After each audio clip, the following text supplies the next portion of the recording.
The ruble hits a new low. Not yesterday, not last week. Right now. In Moscow, the central bank governor stares at screens that flash red numbers she cannot control. The interest rate stands at 21%. Inflation devours savings like a wildfire through dry timber. Outside her window, the city moves as it always has.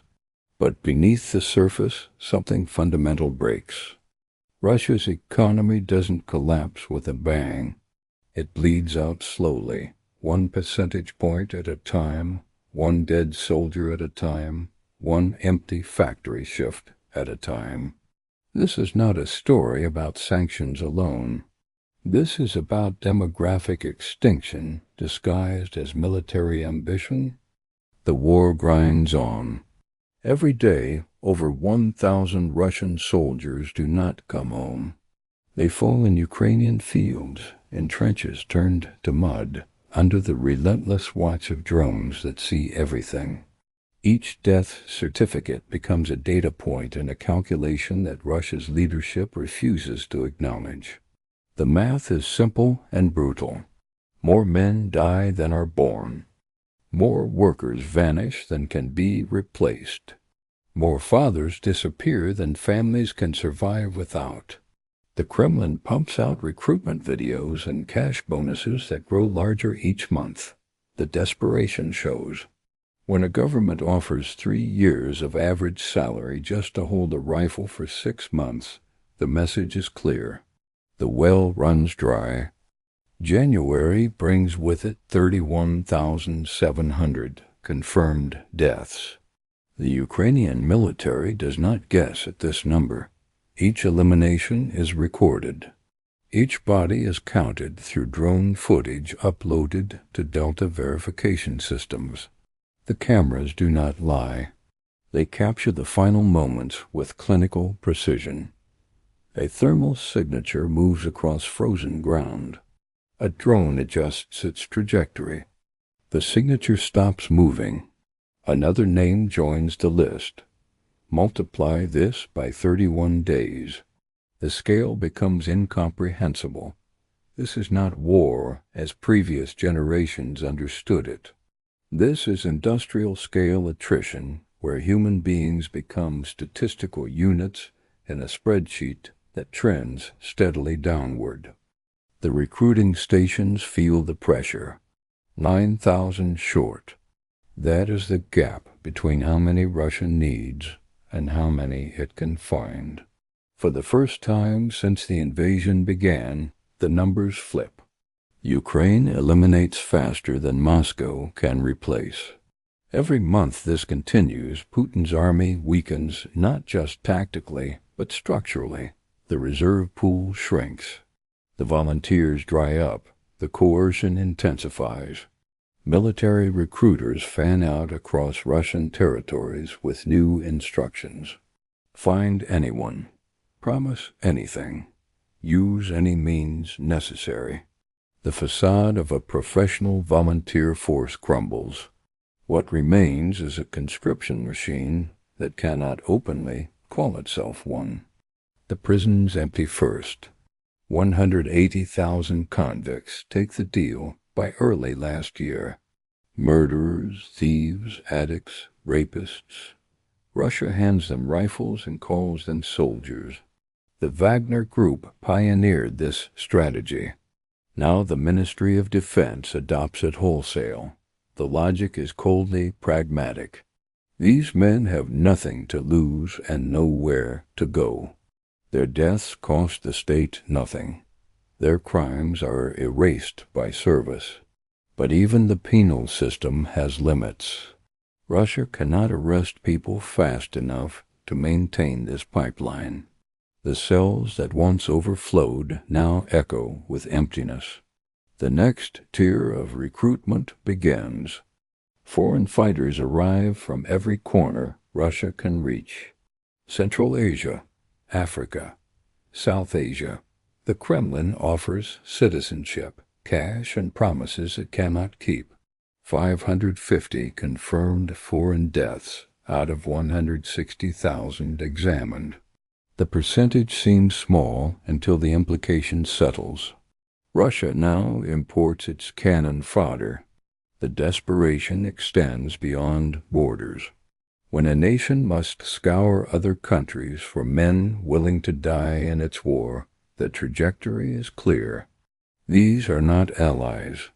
These are mercenaries who sign contracts they barely understand and board planes to a front line that will consume them within weeks. Back home, the pressure mounts on the vulnerable, the chronically unemployed, the addicted, the debt-ridden. Russian military recruiters study social welfare lists like hunting guides study game trails. They know where the desperate live. They know which neighborhoods hold men with no options and dim futures. The pitch is simple. All your problems disappear. Your debt vanishes. Your family receives cash. All you have to do is sign. The ones who refuse face harder tactics. Psychological manipulation, intimidation, in some cases physical force. The Estonian Foreign Intelligence Service documents these methods with growing alarm. This is not recruitment. This is kidnapping with paperwork. Training collapses to match the urgency. 5 days. That is how long Ivan receives before they send him to combat positions. Not 5 weeks, not 5 months, 5 days. Russian military law mandates 4 months of basic training. Reality provides less than 2 weeks on average. The math is grotesque. The country once trained soldiers for 6 months, then 3 months. Now barely long enough to learn which end of the rifle fires. Even waits another 5 days for force rotation. Then he goes to the front. He survives 3 weeks before a drone finds him. His story is not unique. It is the template. The veterans are gone. The professionals who knew tactics and discipline bled out in the first year. What remains are bodies and uniforms who barely know how to hold formation. Ukraine's drones feed on this inexperience. Every poorly executed advance becomes a kill box. Every exposed flank becomes an opportunity. The Russian offensive weakens not because of lack of will, but lack of skill. Commanders throw untrained conscripts at fortified positions and call it strategy. The Ukrainian defenders call it target practice. The exchange rate favors Ukraine more each month. One trained Ukrainian soldier with a drone can eliminate 10 poorly trained Russians before breakfast. The economic facade cracks wider. Factory output drops to 81% capacity, not because of supply chain disruptions alone, because the workers are gone, dead in Ukraine or maimed beyond usefulness or fled to countries that do not draft their citizens. The skilled trades suffer most. Welders, electricians, engineers, machinists. These professions require years of training. Each death erases that investment. Each casualty creates a gap that cannot be filled by throwing money at the problem. Russia discovers too late that you cannot print skilled labor the way you print rubles. The demographic nightmare unfolds in slow motion. Putin himself acknowledges this, has acknowledged it since 2005. Russia's population problem threatens the entire future of the state. He says this while 1,000 potential fathers die daily. The contradiction escapes no one except perhaps the man who created it. In 1999, Russia records 1.21 million births. The country climbs to 1.94 million by 2015. Then the decline resumes.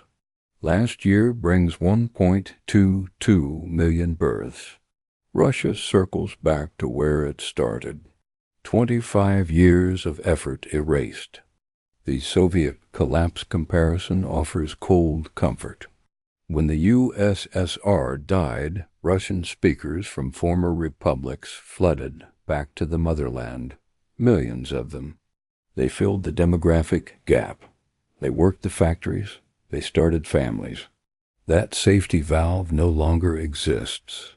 Central Asian labor migration tells the story. Between 3 and 3.5 million workers now, 7 million a decade ago. Russia hemorrhages its immigrant workforce. At the same time, it bleeds its native population.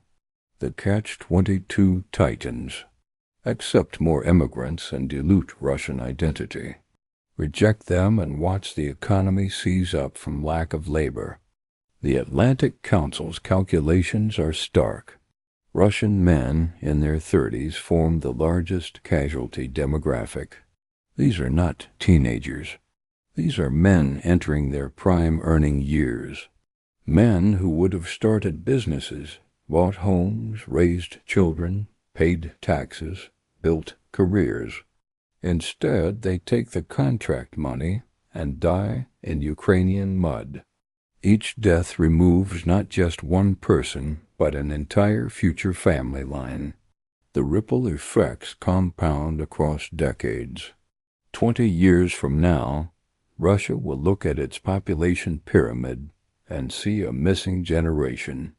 The men who should have been fathers will be photographs on memorials. The United Nations projections paint the long view. By 2100, Russia's population drops to between 74 million and 112 million, from 146 million now. In the same time frame, Nigeria reaches 600 million. Pakistan reaches 400 million. Ethiopia surpasses Brazil. Russia becomes a territorial giant and a demographic dwarf. The Institute for Human Sciences does not mince words. Russia will have half the population of countries it once dwarfed. The implications for military power, economic output, and geopolitical influence are catastrophic. This is the 100-year timeline.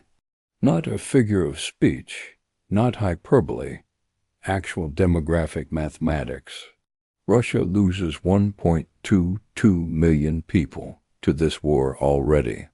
If the current pace continues, former Forbes contributor David Axe calculates Russia would need until 2256 to achieve victory. The cost would be 101 million souls. The number is so absurd it almost loses meaning. Almost. Because at the current death rate, Russia moves steadily toward that mathematical conclusion. Every day Putin refuses to end the war. He trades territory measured in kilometers for population measured in millions. The infrastructure strain shows everywhere. Power grids operate at reduced capacity, not from Ukrainian strikes alone. From lack of maintenance workers, roads deteriorate. Not from heavy use, from lack of repair crews. Hospitals struggle. Not from equipment shortages, from lack of doctors and nurses who fled or died or simply gave up.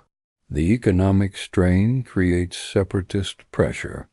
Regions that once tolerated Moscow's control begin to question why they should bleed for wars they did not choose. The Far East looks toward China with new eyes. The Caucasus simmers with old grievances. The empire Putin sought to rebuild fractures under the weight of its own contradictions. The geopolitical influence vanishes like morning fog. Russia's voice at international tables grows quieter, not because Western sanctions silence it, because dead economies and dying populations command no respect. China watches and calculates. India pivots. Former Soviet states accelerate their westward drift. Russia's nuclear arsenal remains. But nuclear weapons cannot fill factory shifts or balance budgets or create the next generation. They are the ultimate admission of weakness, the last card of a dying empire. The recruitment crisis accelerates into winter. 70,000 desertions expected by year's end. 1/6 of total annual recruitment. Men sign contracts for the money, then vanish before reaching the front. Others make it to Ukraine, then walk away at first opportunity. The desertion rate hits record highs. The financial incentives lose their pull. Word spreads through communities. The money is blood money. The contracts are death sentences. The government promises are lies. Young men look at the casualty lists and make different choices. They flee to Kazakhstan, to Georgia, to Mongolia, to anywhere that will take them. The Ukrainian Defense Ministry sets new targets. 50,000 Russian soldiers eliminated per month. The goal seems ambitious until the math catches up. 31,000 in January. 35,000 average in 2025. 50,000 is not a distant dream. It is the logical next step. Ukraine's drone production scales up. The targeting becomes more precise. The kill chain tightens from detection to strike. Russian offensives weaken in response. What once was battalion-strength assaults becomes company-strength probes. The mechanized warfare of the first year gives way to dismounted infantry infiltration. Smaller groups, lower success rates. Higher casualties per meter gained. The Deep State UA Monitoring Project models the timeline. 2 more years to fully occupy Donbass at current pace. 2 more years of 1,000 deaths per day.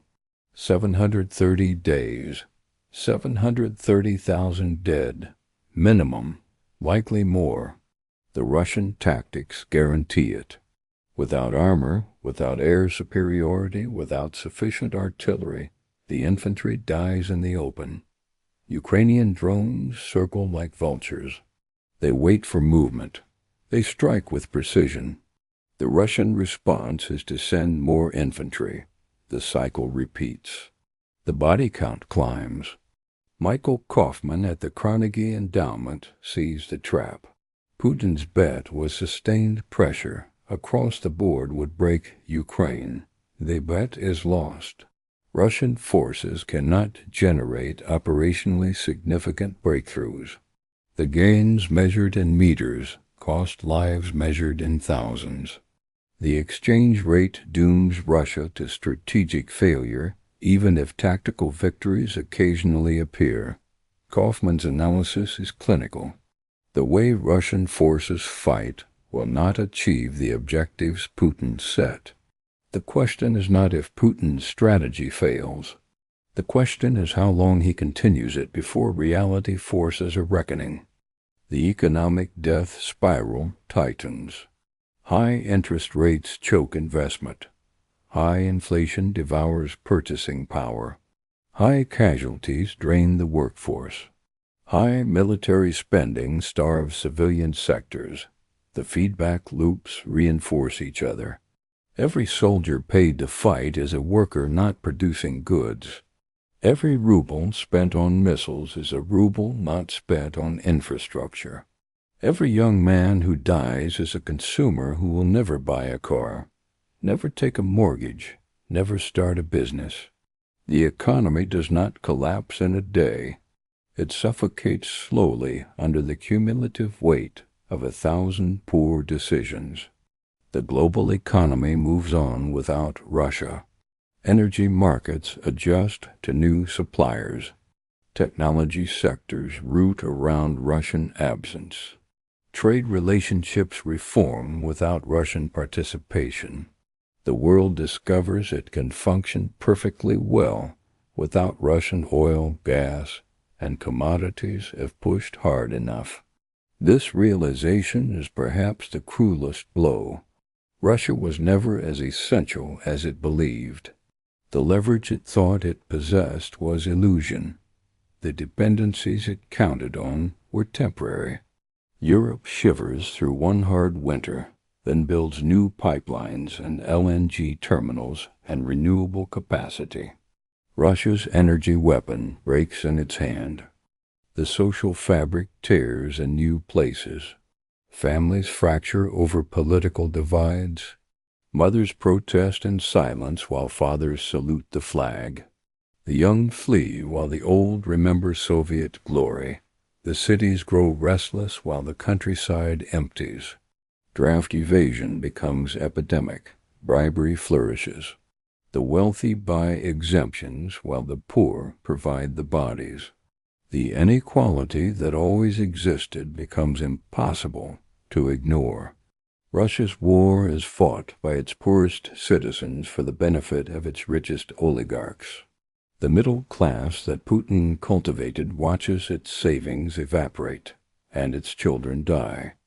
The propaganda machine works overtime. State television broadcasts victory after victory. Maps show gains. Spokesmen promise imminent breakthrough. The reality on the ground tells a different story. Soldiers returning on leave spread the truth. The videos leak through encrypted channels. The families count the coffins. The gap between official narrative and lived reality becomes a chasm. Trust in institutions collapses. When the government lies about everything, citizens believe nothing. The social contract breaks. What remains is coercion without consent. The military-industrial complex strains under impossible demands. Produce more tanks, faster, cheaper, with fewer workers and less materials and sanctions blocking key components. The factories run triple shifts with half-trained workers. Quality control becomes a luxury. Equipment fails in field trials. Soldiers complain about rifles that jam and radios that die and vehicles that break down after 50 kilometers. The corruption that plagued the military before the war metastasizes. Every procurement contract becomes an opportunity for theft. Every quality inspector can be bribed. The paper strength of Russian military production means nothing when the actual products are garbage. The historical parallels are unavoidable. The Soviet Union in Afghanistan. The Russian Empire in World War I. The pattern repeats. Overextension, rising costs, public suffering, economic strain, and a government that doubles down. Collapse does not arrive dramatically, but through slow systemic failure. First gradually, then suddenly. Russia in 2026 remains in the gradual phase. The sudden phase lies ahead. Putin is 73. Even by generous actuarial tables, he has perhaps a decade left. He will not live to see the full demographic wreckage his war unleashes. He will die believing he restored Russian greatness. History will disagree. It will remember a leader who traded his nation's future for ruins, graves, and poisoned land. The question facing Russia now is not whether to recover. The question is what will be left to recover. Every day of continued war is another day of demographic destruction.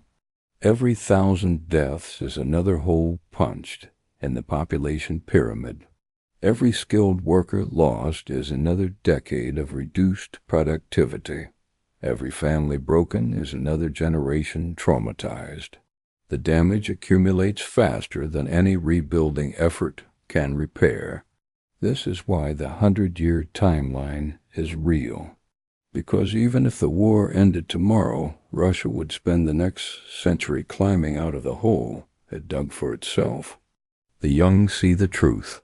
They watch their prospects evaporate as the economy contracts, freedoms shrink, and the future darkens. Those who can leave do.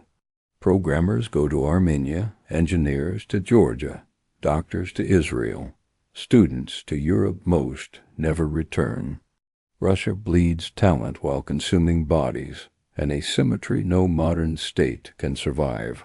You cannot build a 21st century economy with only the desperate and the trapped. The regions notice. Tatarstan questions the value of loyalty. Chechnya extracts concessions through instability. Siberia watches its resources flow west while its population thins. A system Putin centralized begins to decentralize through neglect. Moscow cannot manage what it cannot afford to monitor. The empire fragments not through rebellion, but administrative failure. The military knows this too. Generals see the losses, shortages, and dead ends, but speaking truth means career or actual death. So they comply, sending men into futile operations. Professionalism decays into cynical survival. The competent leave or die. The rest learn to lie upward and bully downward. The end comes quietly. Not surrender, but exhaustion. Operations stall, lines freeze, and Ukraine advances meter by meter. The war fades. Russia stagnates. This war's legacy is demographic. Infrastructure can be rebuilt. Lost generations cannot. The children never born will echo into the next century. You cannot fight demographics with propaganda. You cannot build a future by destroying the present.